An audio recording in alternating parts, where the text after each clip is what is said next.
Igitabo Umugenzi, igice cya 26. Ibyo gutinya kwiza n'iby'abasubira inyuma.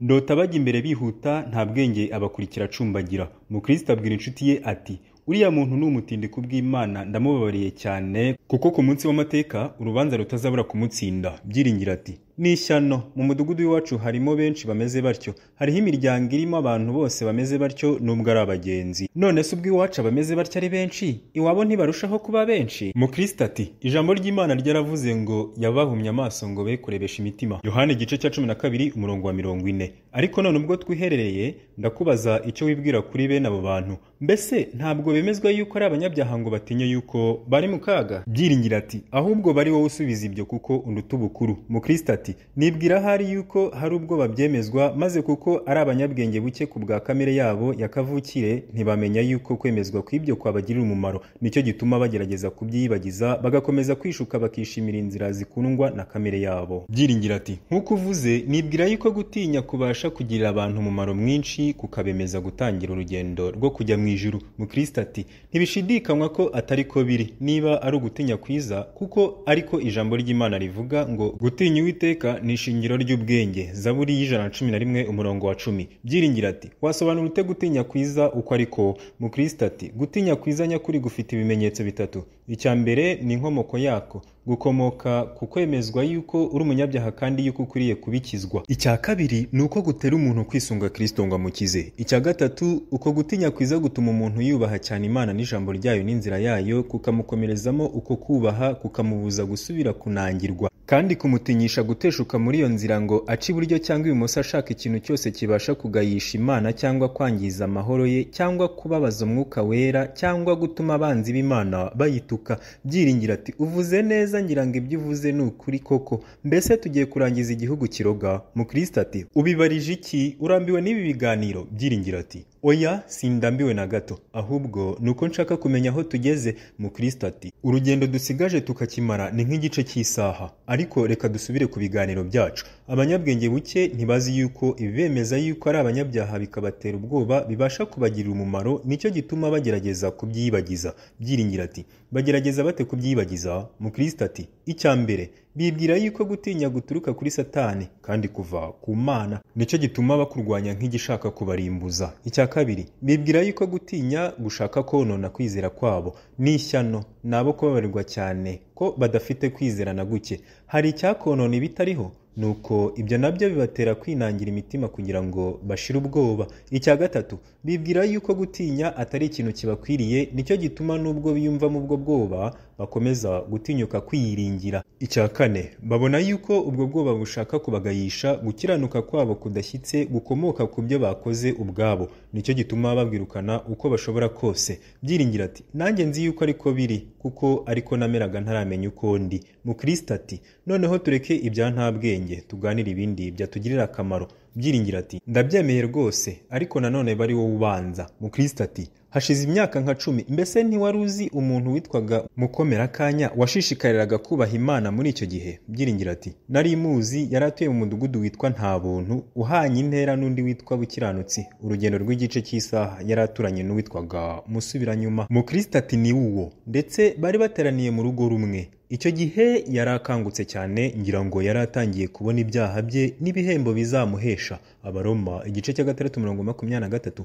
Byiringira ati: nanjye namumenye nk'uko uvuze, kuko yazaga kenshi kunsura arira amarira menshi. Naramubabariraga nkamwiringiraho gato kuko azakizwa, ariko tuzi yuko abavuga bati mwami mwami badakizwa bose. Matayo igice cya 7:21. Mukristo ati: ubundi yambwiye ko yagambiriye kugenda urugendo rujya mu ijuru nk'urwo tugenda uru, maze nyuma acudika n'uwitwa Nzigira, bituma dutandukana. Byiringira ati: ubwo tuvuga ibye, twibaza icyamuteye gusubira inyuma atyo tutabitekerezaga, n'ikibitera abandi bamera nka we. Mukristo ati: byatugirira umumaro mwinshi, noneho bari wowe ubanza. Byiringira ati: ku bwanjye impamvu z'uko gusubira inyuma ni enye. Iya mbere, nubwo batangiye kumva batsinzwe n'urubanza rw'ibyaha byabo, imitima yabo ubwayo ntihinduka. nicyo gituma gukunda Imana kwabo gushira. Iyo ubwo bwoba baterwa n'ibyaha byabo bugabanutse, nuko ntiwatangara ko basubira mu ngeso zabo za kera. Bahwana n'imbwa ijorowe n'ibyo yariye, kuko ifite iseseme iruka byose. Si uko ishaka kubiruka, ahubwo nuko biyibabaza mu nda.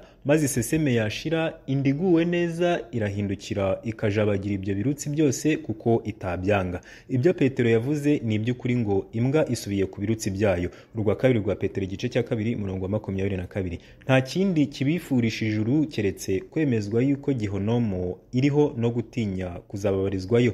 Uko gutinya Gehinomu n'iteka bazacirwaho kugabanutse, niko gukunda ibyo mu ijuru n'iby'agakiza kugabanuka bagasubira mu ngeso zabo za kera. Impamvu ya kabiri, kandi bafite n'ubwoba bw'ubundi buryo bubategeka, nubwo gutinya abantu. Byaranditswe ngo gutinya abantu kugusha mu mutego. Imigani igice cya 29:25. Koko bifuza ijuru bacyumva kugurumana k'umuriro w'Igehinomu, ariko ubwo bwoba butangiye kugabanuka, ubwo gutinya ab'isi butangira kugwira muri bo.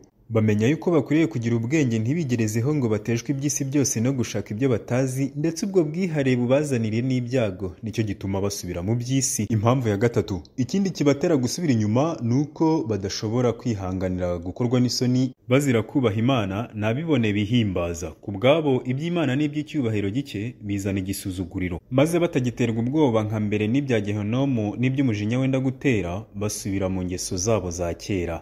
Impamvu ya kane, nubwo bumva urubanza rubatsinze bagatinya umunsi w'amateka, banga cyane icyabibutsa cyose, ntibakunde gutekereza umubabaro bazabona batarawugeraho. Icyampa bagakunda kuwutekereza, bigatuma bahungiraho abakiranutsi bahungira bagakira. Ariko nk'uko mvuze, kuko bahora bihunza ibyo byiyumviro by'urubanza n'ubwoba bw'ibizaba, nuko bamara gusinziriza imitima yabo ngo irorere kubyibwira, bishimira kwinangira, bagakunda n'ingeso zirushaho kwinangira. Mukristo ati ugeze bugufi bwabyo, impamvu iruta izindi ibatera gusubira inyuma nuko imitima yabo no kwifuza kwabo bitahindutse. Wabagereranya n'umujura uhagaze imbere y'umucamanza, aratinya agahinda umushyitsi, agasa nk'uwihannye cyane, ariko ikibimutera cyane cyane ni ugutinya kumanikwa, si ukwanga icyaha cye. Biragaragara ko ariko biri, kuko wamurekura yagumya kuba umujura, ariko iyo umutima we uhinduka ntiyakongera kumera atyo. Byiringira ati maze kukubwira impamvu zo gusubira inyuma kwabo, nawe umbwira uburyo bwako. Mukristo ati ndabukubwira mbikunze. Intambwe ya mbere yo gusubira inyuma kwabo nuko biyibagiza uko bashobora iby'Imana n'urupfu no kuzacirwaho iteka. Iya kabiri nuko bareka buhoro buhoro gukora ibibakwiriye mu rwihisho, nko gusenga no gusoma igitabo cy'Imana bari bonyine, nko kudategekwa n'ibyo imitima yabo yifuza, nko kuba maso bakirinda Satani, nko kubabazwa n'ibyaha n'ibindi nk'ibyo. Iya gatatu nuko bihunza abakristo bakijijwe by'ukuri. Iya kane nuko bacogora ntibakunde gukora ibibakwiriye imbere y'abantu,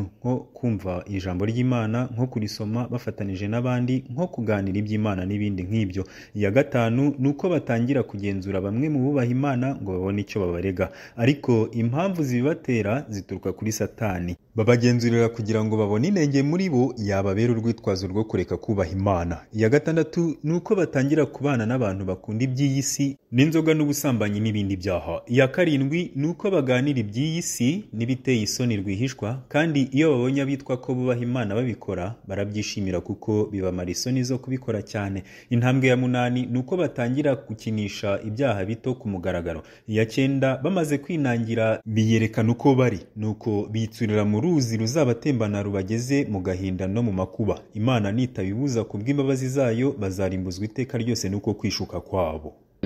Bakiyibagiza, bakikomereza inzira za kamere zabo. Mu magambo make, imitima yabo yaba nta bwenge, ibashinja ko ari abanyabyaha, ariko barangiza bakiyibagiza ndetse bakikomereza inzira zabo za kamere zabo. Byiringira arangije aravuga tumva rero, gutinya gushobora kugirira abantu umumaro kandi kukabemeza gutangira urugendo rujya mu ijuru. Ese nshuti yanjye, wowe wemera yuko umuntu w'Imana agomba gutinya amateka y'Imana kandi akumva ko Imana byanga byakundi idakina ibyo yavuze ku banyabyaha izabisohoza, n'ibyiza yagambiriye ku bakiranutsi izabisohoza? Yego, Imana ntiyikina.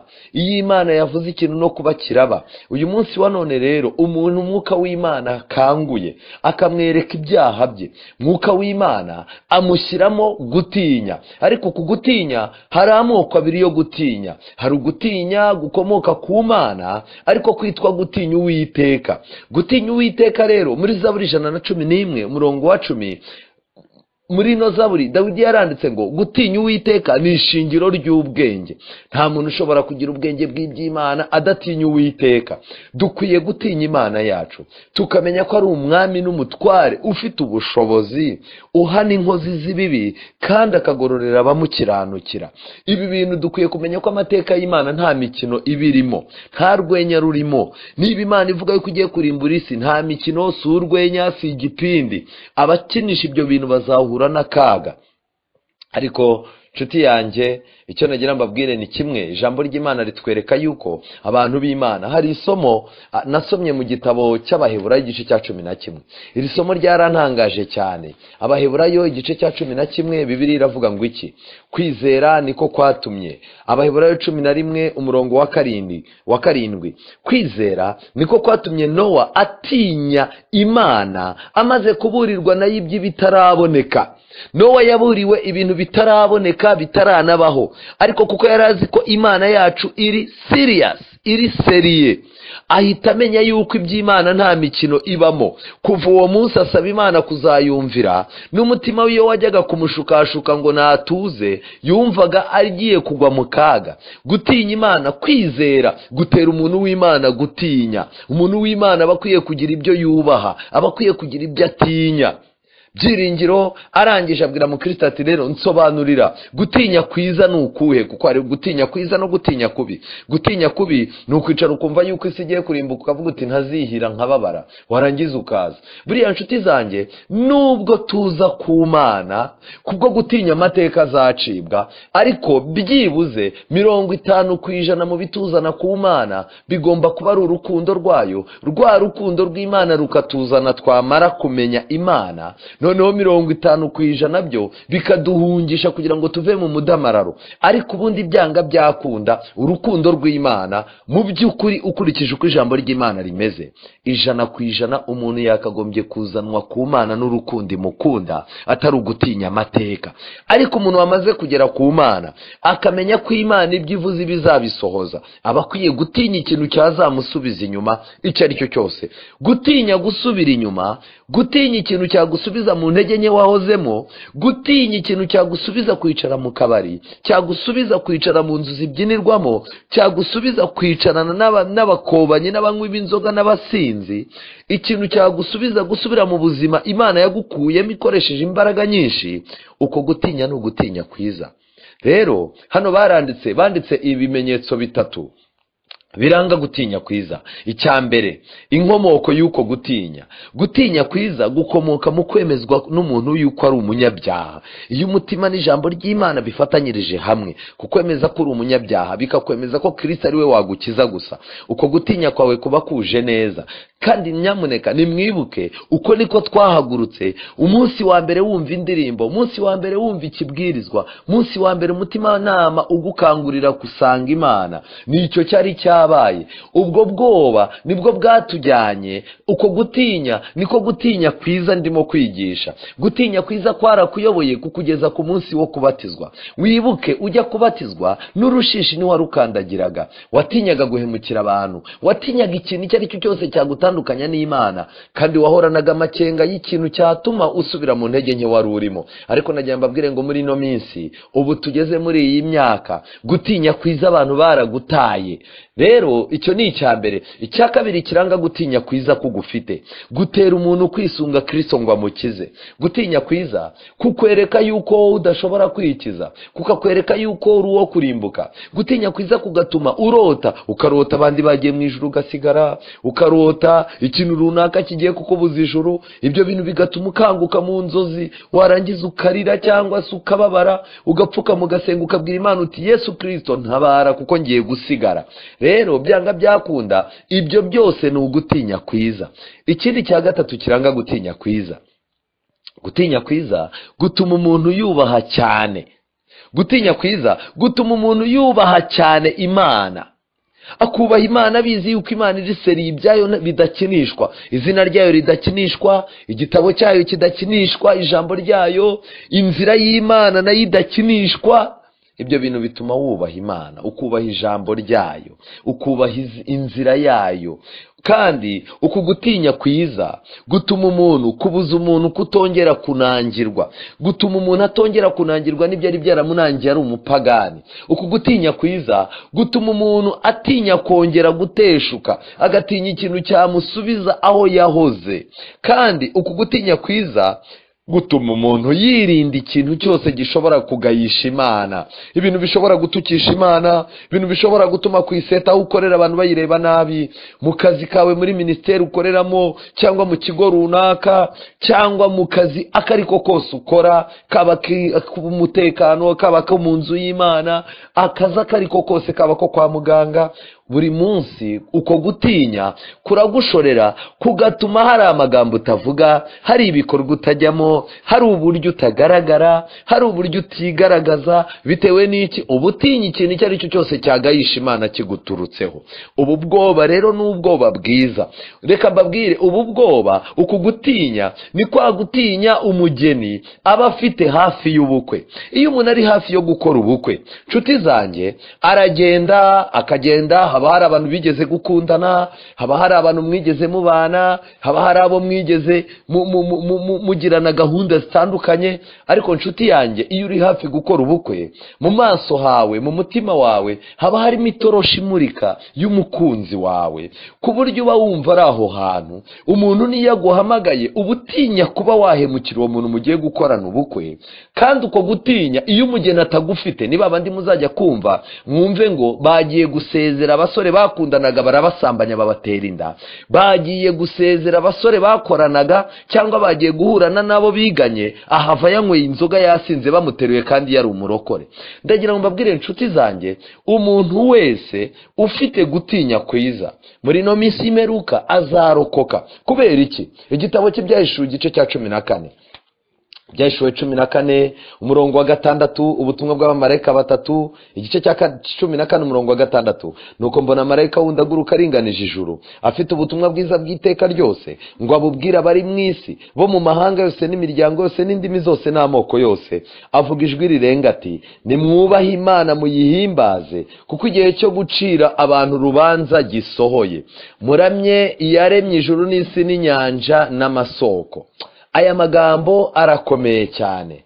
Mwubahe Imana muyihimbaze. Kubaha Imana birangwa no kuyitinya, birangwa no kumenya yuko amateka yayo nta mikino irimo. Yesu Kristo ari Karuvari, abantu bagiraga ngo ni ikinamico ririmo kuba, ariko ntago ryari ikinamico. Hari harimo kubera igikorwa kizatuma ahazaza h'ikiremwa muntu haba heza mu rwego rwo hejuru. Ariko abantu bageze Karuvari babo harimo ababonaga Yesu nk'umuntu urimo gukubitwana n'ibisambo ariko watari igisambo. Hari ababonye ari umuntu wigize umunyabubasha ariko bakamutikurira Karuvari nta bubasha afite. Ariko nagira ngo mbabwire ikintu gikomeye, igisambo ku musaraba cyaramurebye kibuka yuko ari ukimbura amarembo y'ijuru. Kirangije kiramubwira ngo ndagusaba ngo tuzabane mu bwami bwawe, uyu munsi tubane mu bwami bwawe. Yesu yarakirebye agisezeranira paradizo. Kubera iki inshuti zanjye?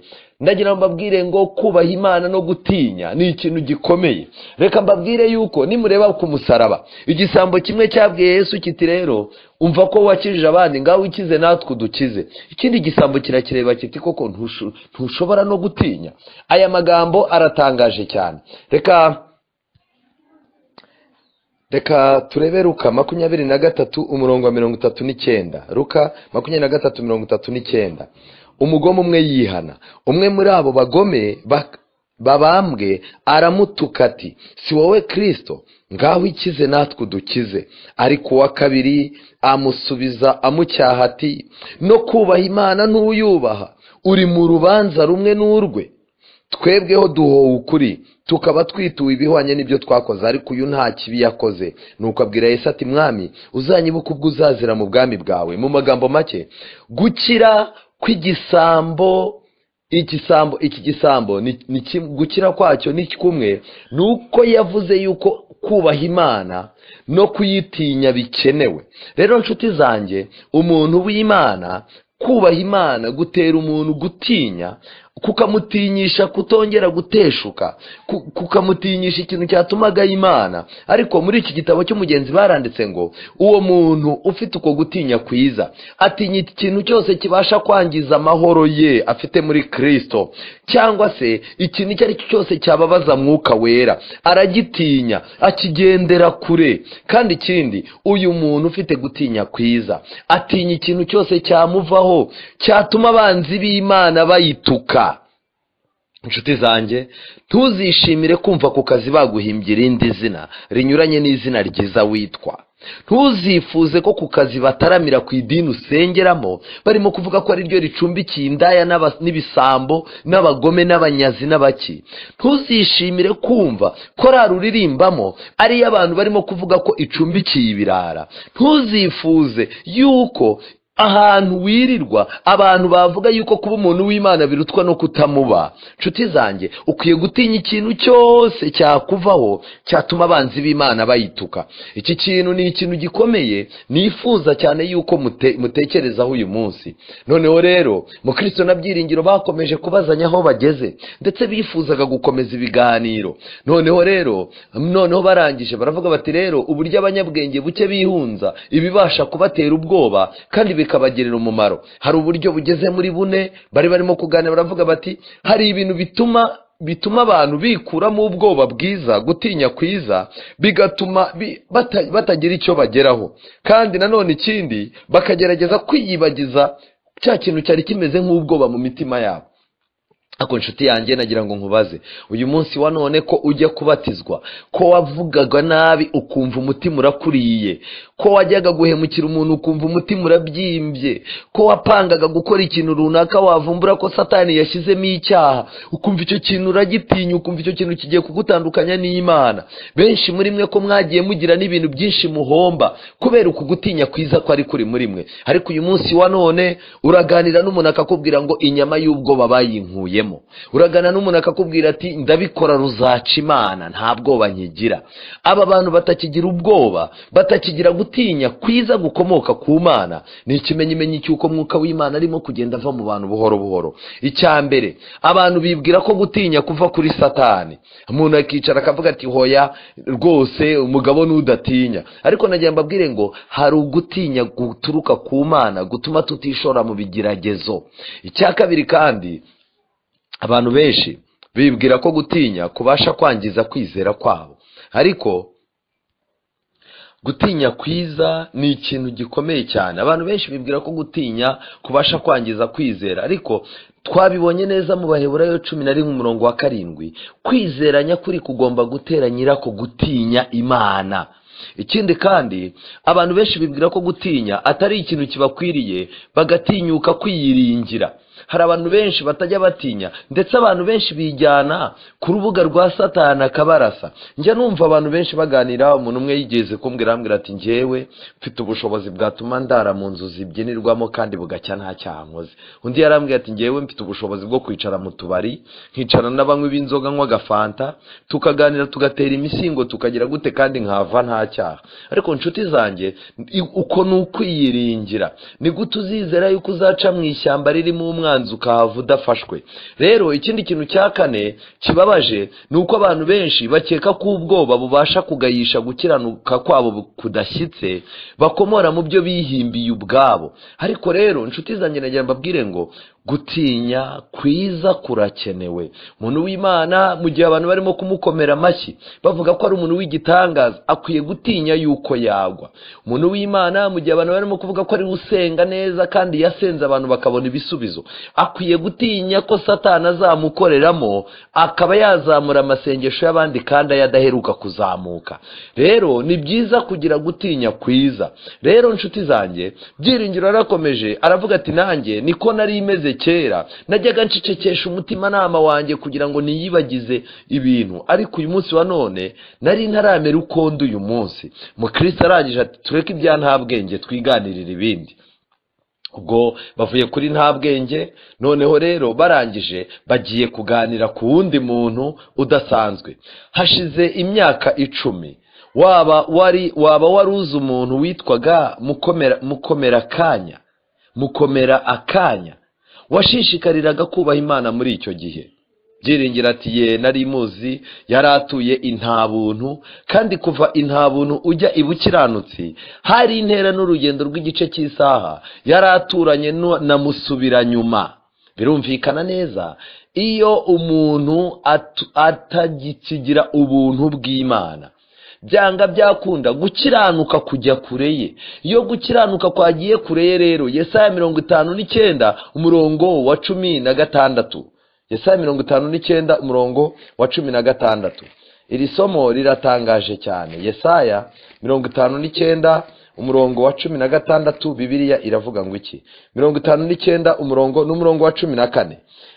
Imanza zitabera zisubizwa inyuma, no gukiranuka kugahagarara kure, kuko ukuri kwaguye mu nzira, kandi gutungana ntikubasha kwinjira. Gukiranuka iyo kwagiye kure rero, gutungana ntikubasha kuboneka. Rero uyu mugabo witwa Mukomerakanya yari aturanye na Musubirinyuma.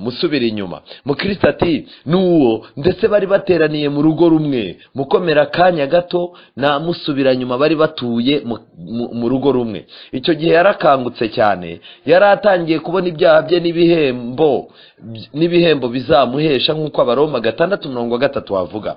Byiringiro arangije arasubiza ati ye yazaga nanjye kunsura arira amarira menshi. Uyu Musubiranyuma ngo yajyaga aza akaganiriza agasura Mukristo ndetse na Byiringiro, ariko iyo yajyaga kwa Byiringiro ngo Musubiranyuma yajyaga arira amarira menshi cyane. Namwiringiragaho gato ko azakizwa, gusa naje kuvumbura yuko abavuga mwami batazakizwa bose, nk'uko muri Matayo 7:21 handitse. Ubwo rero kuba yarariraga, reka mbabwire, ubo uganira n'umuntu yarasubiye inyuma akarira cyane, akakubwira ati amafaranga nakoreshaga narahombye, ubu sinyigira n'umwenda, umugore abana babajyanye iwacu, umugore wanjye yarantaye aranyanga, wakwereka umugabo wamushatse amerewe neza, umugabo wamushatse ameze neza, mbega bene wacu bampaye amafaranga yo gukoresha biranga byanze, baranjugunya kubera ko narayanywereye, mbega ibintu byanjye byabaye bibi keretse Imana intabaye.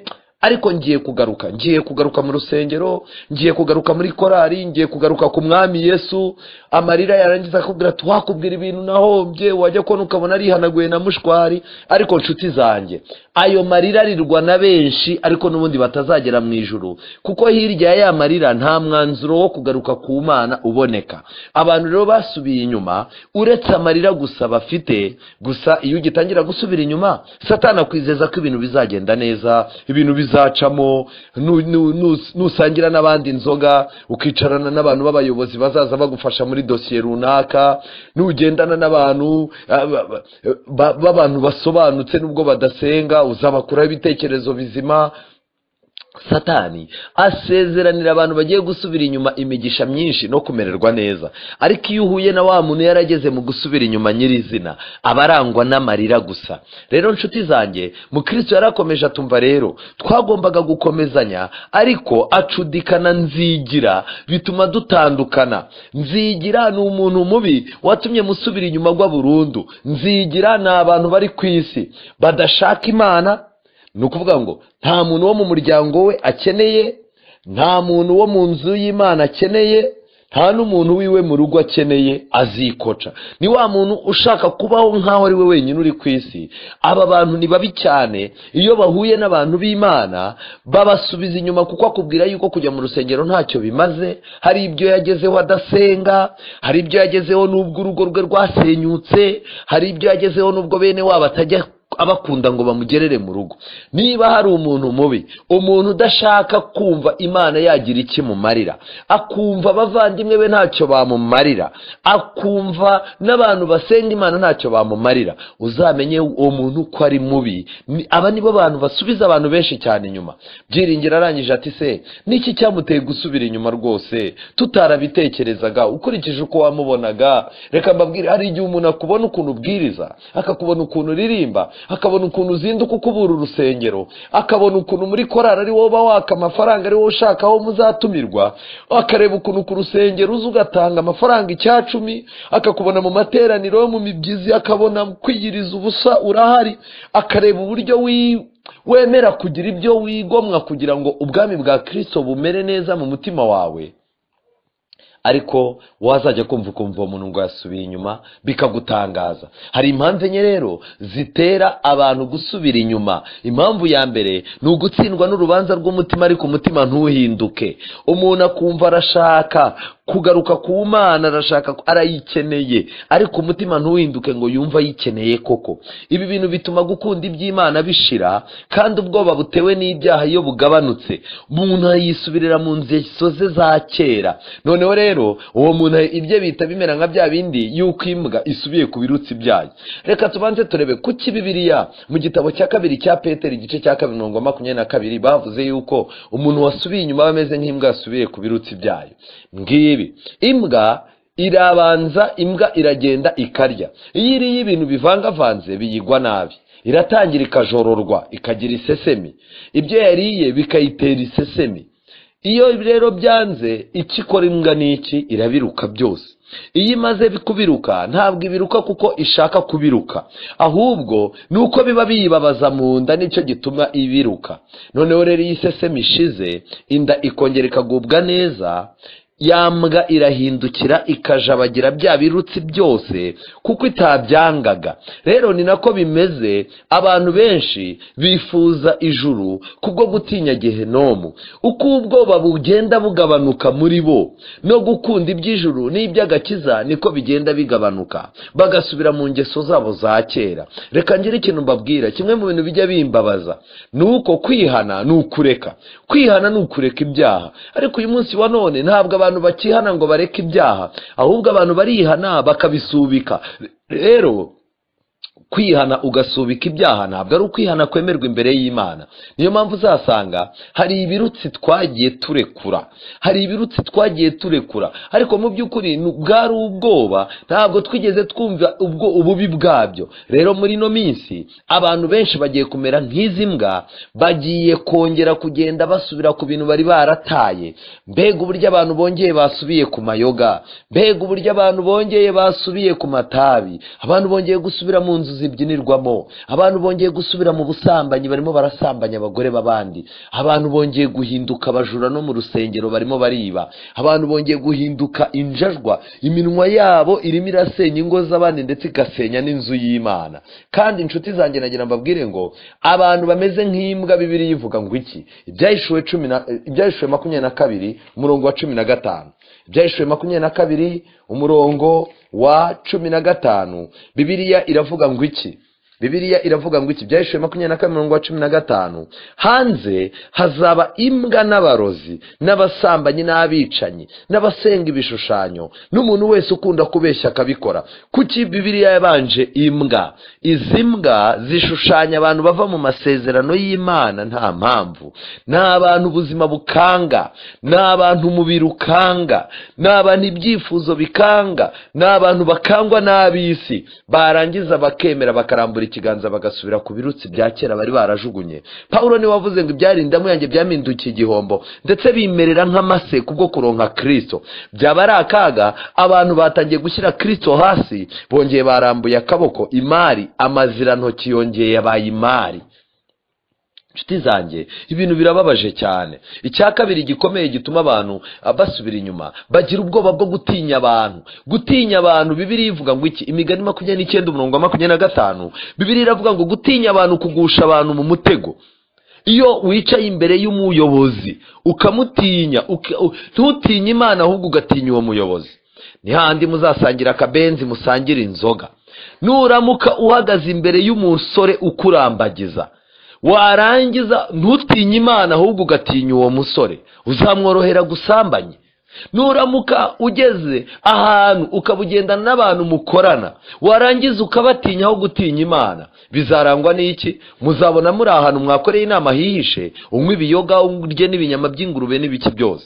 Kugira ubwoba bwo gutinya abantu ni umutego urimo gutuma abantu benshi basubira inyuma. Nshuti yanjye, uraza kureba icyawe, utoranye icyawe, kuko nanjye ndareba hano nkareba ibyanjye. Ikindi kintu gikomeye, uko ubwoba bagirira Gehenomu bugenda bugabanuka, ubwo gutinya gutinya abantu ubwo bugenda burushaho kwiyongera maze bikabasubiza inyuma. Umuntu ukamubwira uti ngubu ubutumwa bwiza ngiki cy'ijambo ry'Imana rivuga, yarangiza akakubwira ati umugabo wanjye namubonye mbabaye, ntago nakwitandukanya n'umugabo, Imana no ku munsi w'urubanza izabibone, nta kindi nakora. Umuntu mukaganira akakubwira ati ntago nakwitesha akazi, sinakwiteza sheri, ntago nakwitesha uyu muntu wampaga amafaranga. Reka mbabwire, uko abantu barimo gurushaho gutinya abantu, ni nako imbaraga ibajyana mu cyaha irimo kubatwara cyane. Reka mbabwire, ni ibintu bibiri. Gutinya Imana gushobora gutuma wubahwa n'abantu, ariko gusuzugura Imana kugira ngo utinye abantu byanga byakunda igihe kiragera ugata n'agaciro mu bantu. Rero nshuti zanjye, ikintu cya gatatu kijyana abantu mu gusubira inyuma, n'abantu ntibihanganira gukorwa n'isoni bazira kubaha Imana.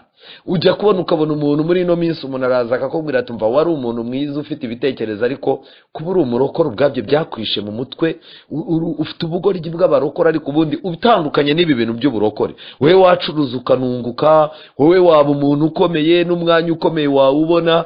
Uyu munsi wa none Satani arimo aratwumvisha yuko kubaha Imana kwatwishe mu mutwe, ku buryo uyu munsi wa none na Satani atwereka ko ducomotse gato mu kubaha Imana twagira ibintu byinshi tugeraho. Kuri abo bantu rero, iyo kubaha Imana gukozejwe isoni, nabo bumva kubaha Imana bibakoze isoni, bagatangira kugenda bikuramo gake gake. Ni handi uzajya kumva wumva umuntu muriyicaranye, muri mu bantu badasenga, narangiza avuga ati buriya rero ngewe nubwo nsenga, ariko abantu dusengana rwose bafunze mu mutwe, nanjye buriya bantera isesemi baranyobeye. Nshuti zanjye, iyo kubaha Imana kwatagiye gukamuka mu muntu, iyo ari mu bantu atinya, yemera ko kubaha Imana gukozwe isoni kugira ngo kutamukoza isoni. Kuri aba bantu rero, kubaha Imana bizana igisuzuguriro, bakumva bafite ubwoba bw'iby'urubanza na Gehenomu, ariko bwa bwoba bwo kuzarimbuka bugenda bugabanuka, noneho bakisubirira mu ngeso zabo za kera. Nshuti zanjye, ikintu cya kane kirimo gusubiza abantu benshi inyuma, nubwo bumva urubanza rubatsinze, bagatinya umunsi w'urubanza, banga cyane ikintu cyabibutsa cyose. Ntibahungira aho umukiranutsi yahungira ngo akire, bihunze ibyo byiyumviro, ibintu bishobora gutuma bicara bagatekereza, ahantu bakwicara imitima nama yabo igasabana n'Imana kugira ngo ibibutse ibyaha bakoze bihane bababarirwe. Aho hantu ntibaba bahashaka. Icyo bakora rero, basinziriza imitima yabo ikarorera kubyibwira, nyuma rero banangira imitima yabo, bagakunda ingeso zirushaho kunangira imitima yabo. Rero ni hanze uzajya kubona urarika umuntu mubwira utariko twagiye mu gitaramo ku rusengero, narangiza kubwira ati dufite pate iwabo umukobwa runaka cyangwa iwabo umuhungu runaka. Kubera iki? Kujya mu rusengero n'igihe akubwira akakubwira ati ngiye yonje mu rusengero numva barimo kunshiraho iteka cyane, kandi nta n'impamvu sinjye munyabyaha njyenyine uhari. Rero nshuti zanjye, iki ni ikintu gikomeye. Mukristo arangije ahita abwira Mukristo abwira Byiringiro atumva rero, impamvu nyamukuru nizo wavuze hejuru nizo, ariko impamvu nyamukuru nuko imitima y'abo bantu no kwifuza kwabo bitigeze bihinduka. Mu magambo make, niba umutima wanjye utarahindutse, byanga byakunda no kwifuza kwanjye ntikwahindutse.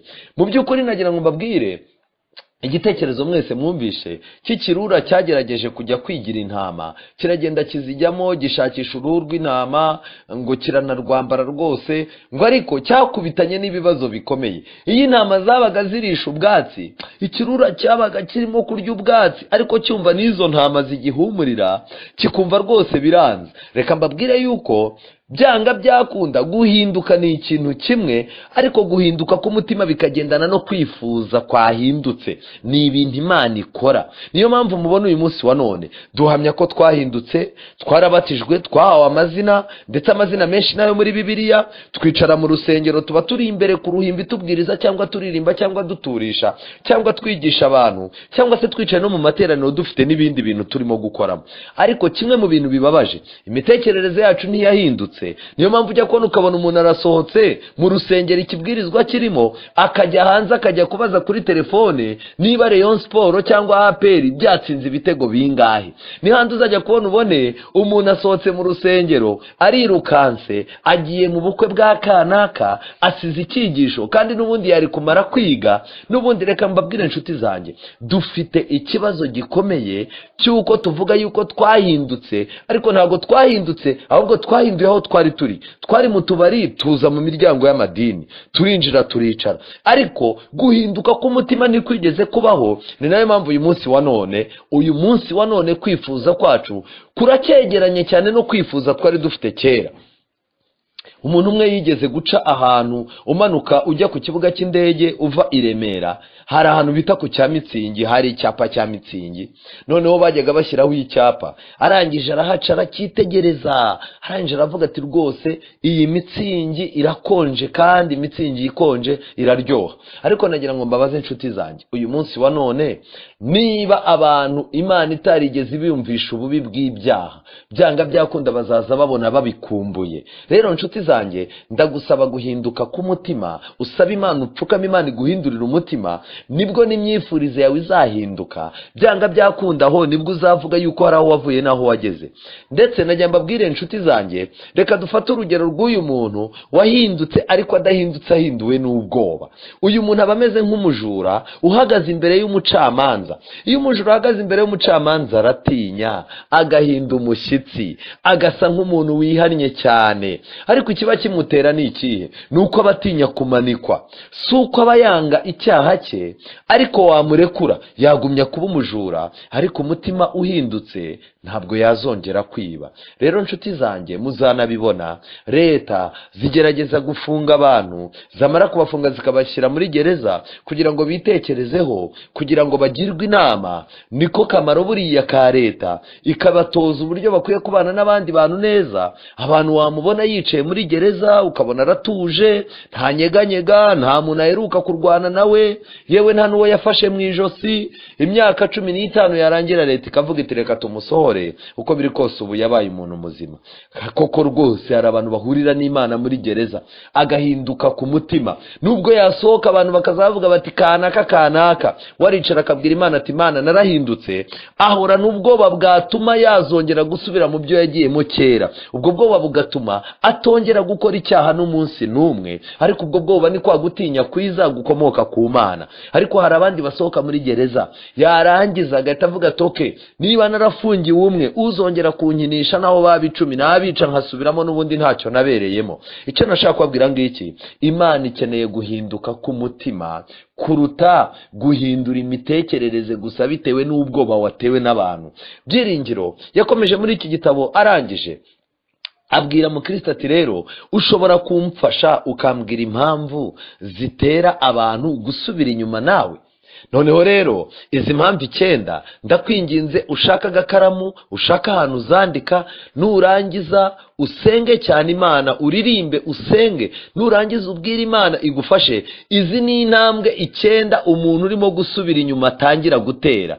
Rero inshuti zanjye, benshi muri mwe mufite ubwoba, hari n'abagiye babimbaza bakambaza bati nibiki biranga umuntu wasubiye inyuma? Ariko abenshi mwagiye mubibona, abenshi ntago twasubiye inyuma, ariko Satani arimo araduteresha intambwe 9 zitwerekeza mu gusubira inyuma, kandi izi ntambwe ni mbi cyane. Reka mbabwire intambwe ya mbere inshuti yanjye, intambwe ya mbere itera abantu gusubira inyuma, intambwe ya mbere umuntu urimo gusubira inyuma atera.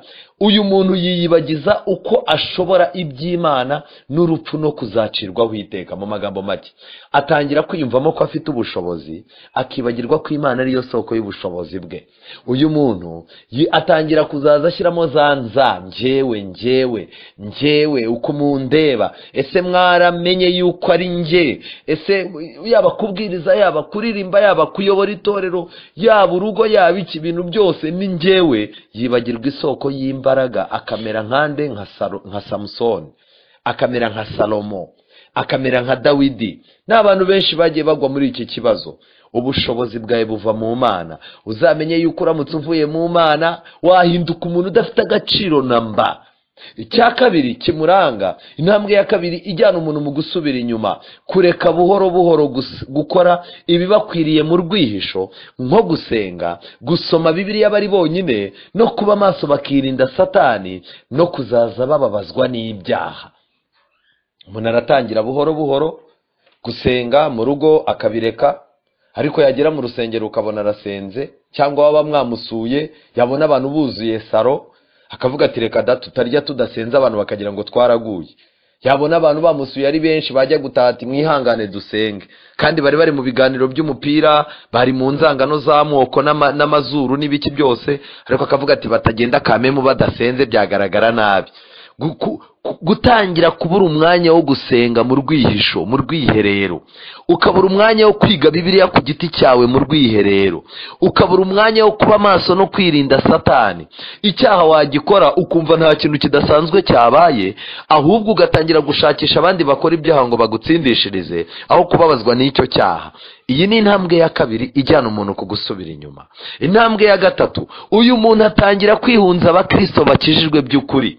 Haricara agahita avuga ati bakanaka bigize abantu b'abarokore, bakanaka bigize abantu b'abakizwa cyane, kanaka yigira umuntu w'Imana, njyewe sinshaka kugendana nawe, ajya agenda ukwe nanjye ngenda ukwanjye.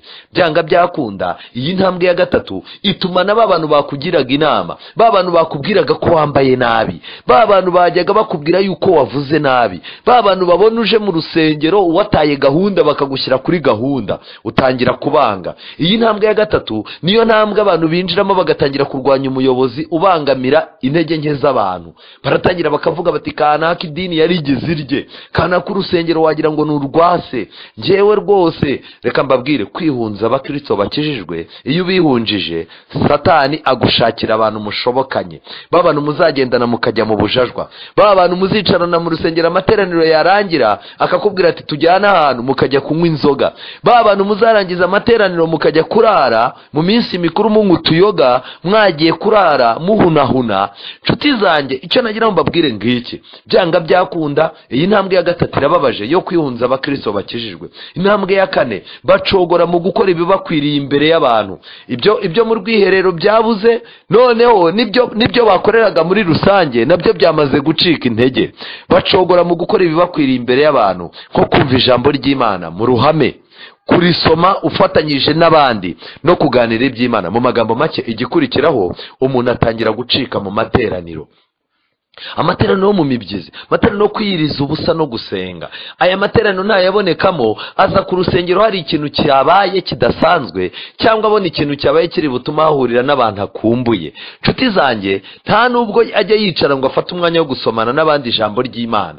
Niyo ahantu ari yicaye ari mu biganiro, kuganira iby'Imana ntabwo biba bimuri hafi. Uyu muntu rero, iyi ni intambwe ya kane umuntu atera arimo gusubira inyuma. Intambwe ya gatanu rero, kubera ko umuntu yamaze kuba mubi, yamaze gutangira kuba mubi, no mu rusengero ntabwo arimo kuhagera ngo yumva ashaka kumva ijambo ry'Imana, no ku rusengero ntashaka kuhagera, ahagera rimwe na rimwe.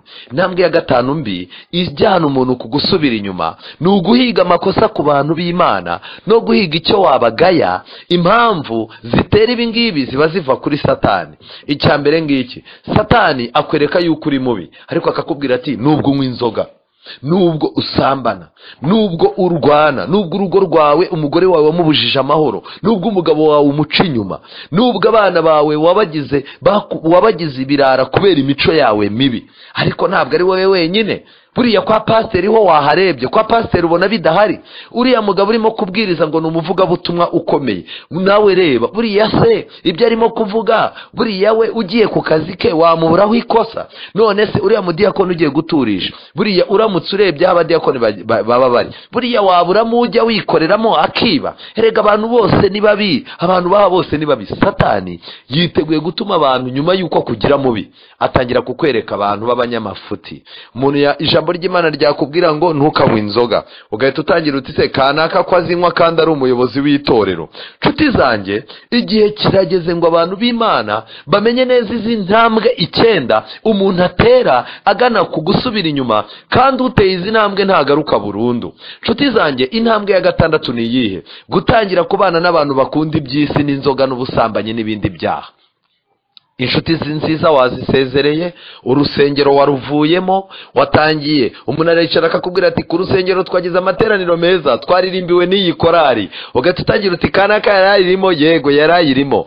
Uriya muntu uko numvishe ku isoko bamuvuga nabi, njye nagize amahirwe kutaza, simba numva namubona aririmba, buriya nawe ni nkanjye ahangaha. Oya nshuti zanjye, Satani yamaze kuguca ku bintu byose by'Imana, atangira kugushakira abantu mugomba kubana bakunda iby'isi, mukazazamo murimo kuzengurukana, umwanya w'urusengero uragenda ukabura, none umwanya w'inzoga ukaboneka. Reka mbabwire, mu bushakashatsi bwakozwe, abantu benshi banywa inzoga b'abapagani, bari abantu mubona banywa inzoga benshi baba bafite amadini babamo, kandi buriya ngo aba yakoze urugendo yagiye kwihisha ngo azinywera ahantu batamuzi. Ariko nagira mbabwire inshuti zanjye, ikintu cyitwa inzoga n'ubusambanyi ni ibyaha Satani azahereza abantu mu minsi y'imperuka kugira ngo arimbure kwitegeka kwabo. Kandi birababaje uburyo ibi byaha bibiri bimaze kuzambya amadini, yewe na ba bantu bitwa ngo ni abantu bakora ibintu bidasanzwe mu nzu y'Imana. Iki kintu cyitwa inzoga n'ubusambanyi n'inshuti mbi, byanga byakunda bimaze gutuma abantu benshi, ingabo nyinshi zarapfuye kubera iki kintu. Noneho rero nyuma y'intambwe ya 6, intambwe ya 7, baganira iby'isi n'ibiteye isoni rwihishwa, kandi iyo babonye bitwa ko bubaha Imana babikora birabashimisha cyane. Iyo yicaranye n'umuntu yagiye kwinywera inzoga yihishe, cyangwa barimo kuganira ibiganiro bipfuye, yajya kubona akabona arabanza akakubaza ati niko kana harya wowe urasenga? Uti yego ndasenga. Insengera muri iri dini? Sha rwose pe.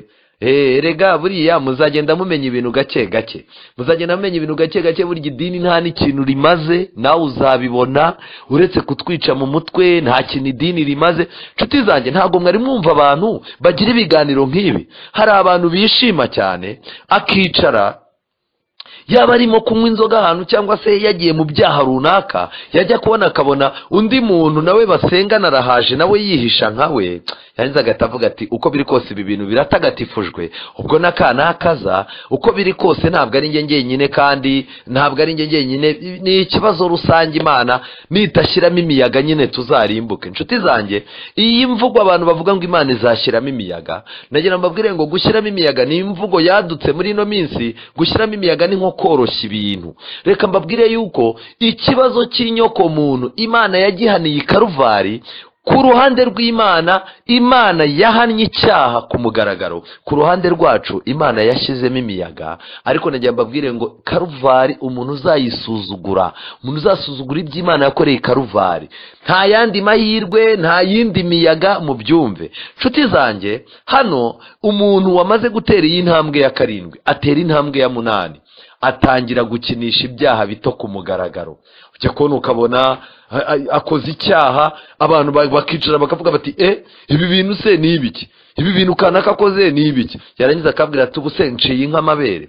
Gukora ibyaha bito ku mugaragaro. Uwajyaga yambara neza aratangira akambara ubusa ku mugaragaro. Icyo ni icyaha yita gito, ariko ku Mana no ku bantu bari bamuzi babona ikintu gikomeye. Umuntu aratangira ukajya kubona ukabona nta cyiyubaha, nta cyubaha Imana, nta cyubaha abantu b'Imana. Ukajya kubona ukabona ibintu birimo kumugaragaza nuko atangira gukorera ibyaha bitoya ku mugaragaro. Noneho nyuma yaho rero, iyo amaze gukora ibyaha bito ku mugaragaro akabona abantu bamwe baramushima, noneho akubita atera intambwe ya 9, ari nayo ya nyuma. Intambwe ya 9 yitwa kwerura. Kandi nagira ngo mbabwire ngo vuba bidatinze Imana igiye gushyira ahagaragara, igiye gukuza ikiri mu muntu. Igikurikirana ikihe rero? Iki cya 9. Iyo abantu bamaze kwinangira, biyerekana uko bari, bitsurira mu ruzi ruzabatembana rukabageza mu gahinda no mu makuba. Kandi nagira mbabwire ngo kubw'imbabazi z'Imana nibwo umuntu ashobora gukira. Rero nshuti yanjye, ushobora kuba uri ku ntambwe ya mbere ijyana umuntu kugusubira inyuma, ushobora kuba uri ku ntambwe ya 3, ushobora kuba uri ku ntambwe ya 5, ariko ndagira ngo ngusabe Imana ikurinde kugera ku ntambwe ya 8, kuko intambwe ya 8 ituma ibintu byose byari bifite agaciro bita agaciro. Noneho intambwe ya 9 ni ukwerura. Umuntu wagezemo kwerura kugaruka kwe ntibishoboka. Ariko hari amasezerano Imana yagiye isezerana. Yesu mu gitabo mfite gisobanura ibigendanye n'intambara iri hagati ya Kristo na Satani, ari cyo gitabo cyitwa Intambara Ikomeye, mu cyigisho cya 17 paje 225. Muri iki gitabo baranditse ngo igihe Umukiza yabwiraga abayoboke be ibimenyetso byo kugaruka kwe, yanababwiye ibyo gusubira inyuma mu kwizera bizabanziriza kugaruka kwe. Bizaba bimeze gute rero? Nk'uko byagenze mu minsi ya Nowa, hazabaho ibikorwa ndetse n'ubucuruzi bw'iby'isi no gushaka ibinezeza. Abantu bazaba bagurisha, bahinga, bubaka, barongora, bashyingira. Ibyo bintu mvuze hejuru, kugura, kubiba, kubaka, kugurisha, guhinga, kurongora, gushyingira, ibi bintu ntabwo ari bibi, ariko mwumve ikibi kizaba kibirimo. Ibyo bintu abantu bazabijyamo bibagirwa Imana n'iby'ubuzima bw'igihe kizaza. Nshuti zanjye, ugeze he? Bishoboka yuko ubucuruzi bwagutwaye utakibona umwanya wo gutekereza iby'Imana n'iby'ubuzima bw'ahazaza. Ubukwe wateguye, kurongora cyangwa kurongorwa, bishobora kuba byaraguciye mu nzu y'Imana bikagutandukanya n'abantu b'Imana.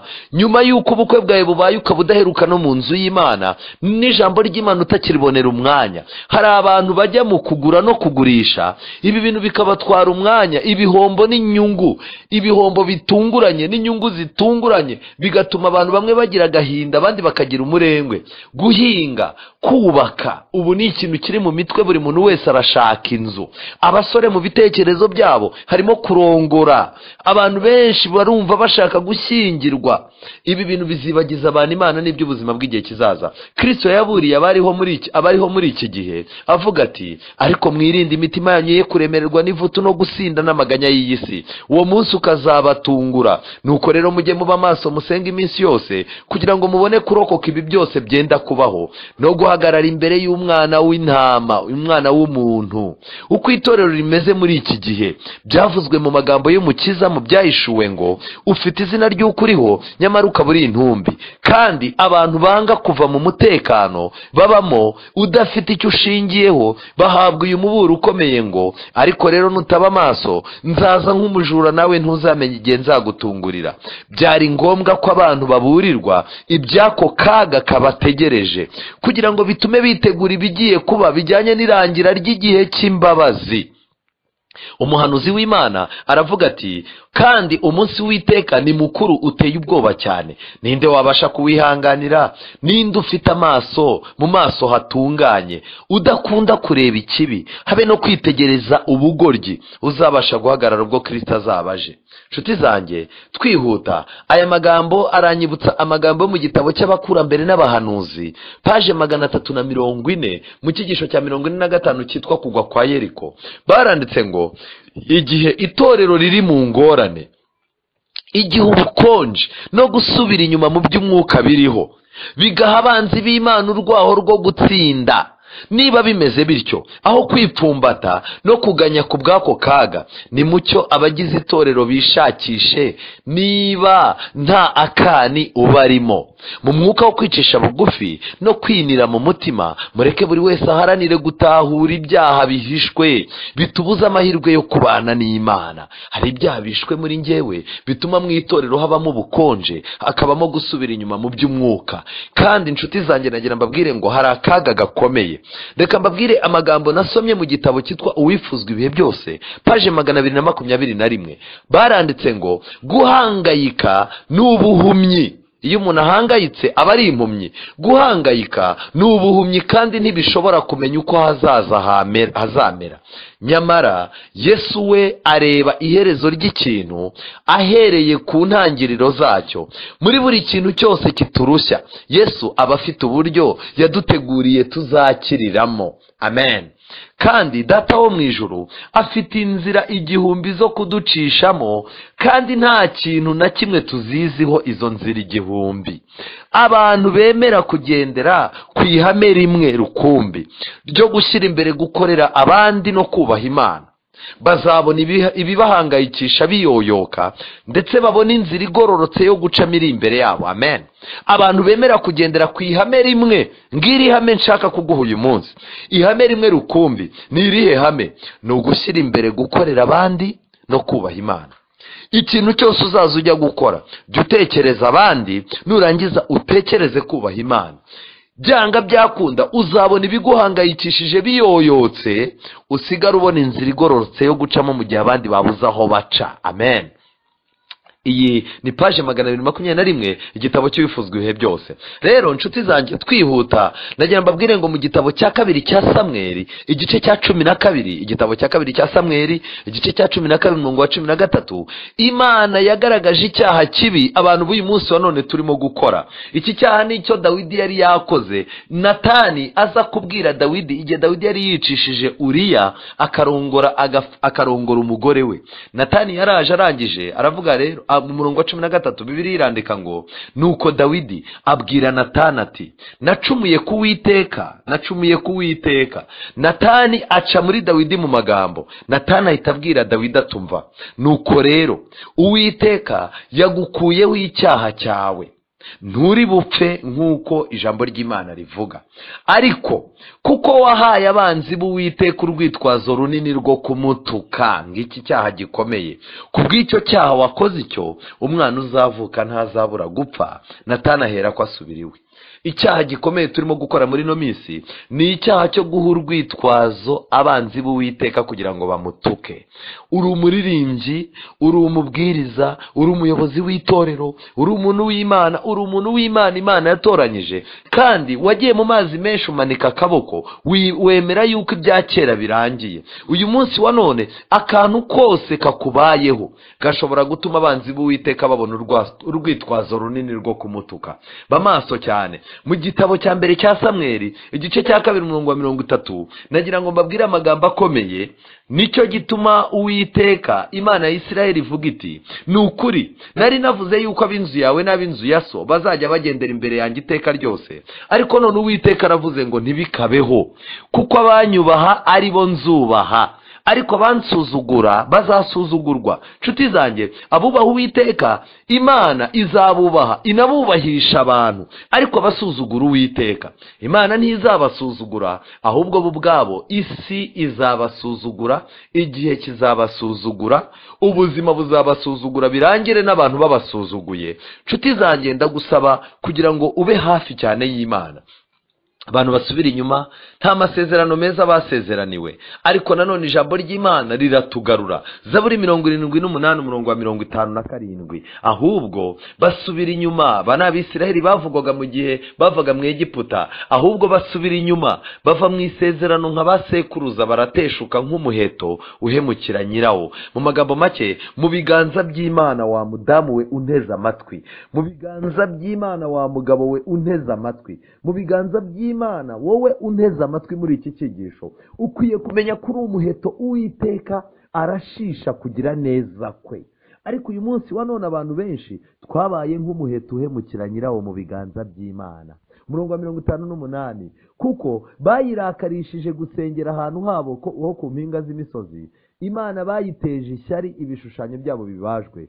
Imana ibyumvise irarakara, yanga Abisiraheli urunuka, bituma ireka ubuturo bw'Ishilo, ari bwo hema yabambye hagati y'abantu. Imana mu gihe abantu batayishatse bakayibera umuheto uhemukira nyirawo, Imana irabata n'urusengero rwabo rukaba ntacyo rumaze. Zaburi 79 umurongo wa 18, ukuboko kwawe kube ku muntu wo mu kuboko kwawe kw'iburyo. Amen. Ukuboko kw'Imana kuba ku muntu wahungiye mu kuboko kwayo kw'iburyo. Umwana w'umuntu wikomereje. Umurongo wa 19, nuko rero natwe ntituzasubira inyuma ngo tuguhararuke. Nshuti zanjye, mwirinde guharuruka Imana. Mwibuke iby'Imana yabakoreye mutarabona inzu zo kubamo, mutarabona imodoka, kubyara byarabananiye. Nimwibuke ibintu Imana yabakoreye murara ku makarito. Nimwibuke ibintu Imana yabakoreye mutaragira ababyeyi, mutaragira inshuti, mutaragira imiryango, no ku kazi mutarabona naho mwakwikinga izuba ku kazi kanyu. Rero nuko rero natwe ntituzasubira inyuma ngo tuguhararuke. Nimwirinde guhararuka Imana. Tuzure natwe turambaza izina ryawe, tuzure natwe turambaza izina ryawe. Uwiteka Mana nyiringabo, utwigarurire, umurikishe mu maso hawe, natwe turakira. Amen. Ngibi ibintu bishobora kugira icyo bimarira umuntu. mu Migani 14:12 Bibiliya iravuga ngo hariho inzira itunganiye umuntu, ariko iherezo ryayo ni inzira z'urupfu. Naho yaseka mu mutima we harimo agahinda, kandi amaherezo ye y'ibitwenge ni ugushavura. Umurongo wa 14, Imigani 14.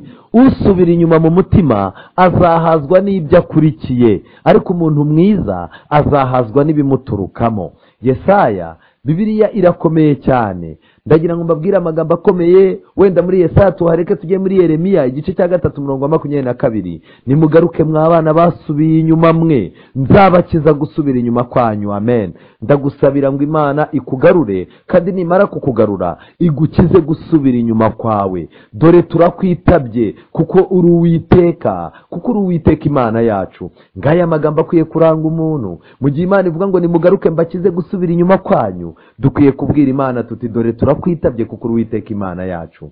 Nshuti zanjye, nagira ngo dusoreze ahangaha tumenye yuko Imana yacu ari urukundo, itwitaho.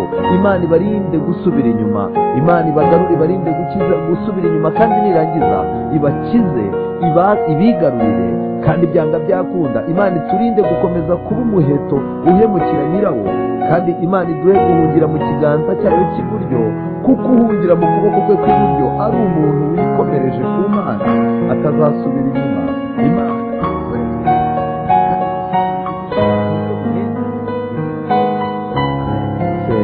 Uwiteka Mana nziza, turatsinzwe rwose. Byanga byakunda Satani yafashe ibirenge byacu abikura mu rugendo. Ibirenge byacu arimo arabimanura byerekera ikuzimu, kandi intambwe turimo gutera zo gusubira inyuma turimo turumva ntacyo zitwaye. Ijuru ririmo riratakamba, ririmo riratugarura mu ijambo ryawe. Igihe cyose twibagiye gusenga no kwiga ijambo ryawe, byanga byakunda Satani adutwara tutazi iyo tujya. Ngaho rero duhindurira icyerekezo, uduhindurira inzira, uduteze intambwe zigusanga, kandi uduhe kugira ngo tukubere umuheto utagutenguha. Tubisabye mu izina rya Yesu.